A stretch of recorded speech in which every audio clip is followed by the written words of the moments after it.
வீட்டுக்கே வந்து நிறைய குடுக்குறோம்லாம் சொல்றாங்க. என்ன அது வீட்டுக்கு வந்து? அந்த ரேஷன் பொருட்கள்லாம் வீட்டுக்கே வந்து நாங்க தர்றோம். உங்களுக்கு முதியோர் உதவி தொகை எல்லாம் நாங்க வந்து ஏரியால கொடுக்குறோம். வந்து சொல்லுங்க. இப்ப அவங்க அறிவிச்சிருக்காங்க. அறிவிப்பாங்கம்மா, எலெக்ஷன் டைம்ல எல்லாமே அறிவிப்பாங்க.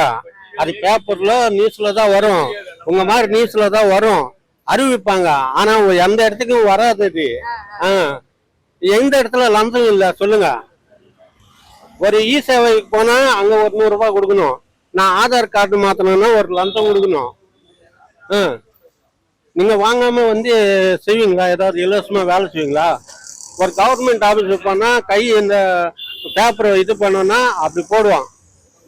அப்புறம் நான் என்ன பண்ணும், ஒரு ரிப்பன் பில்டிங் போய் என்னோட பையன் பேர் இனிஷியல் மாத்த முடியல என்னால.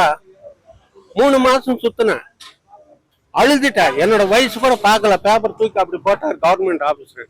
வேற எந்த ஆக்ஷன் எடுக்கல. ஆக்ஷன் எடுக்க முடியும்? அவர் மேல வந்து நம்ம ஏதாவது பேசணும்னா முடியாது. போ, இதெல்லாம் நிறைய இருக்கு, ஃபார்மாலிட்டிஸ் இருக்கு, நீ போய் யாருக்கிட்ட தாசில்தார் கிட்ட சைன் வாங்கிட்டு வா அப்படின்னா சுத்த வைப்பான். இதுதான் கவர்மெண்ட்ல.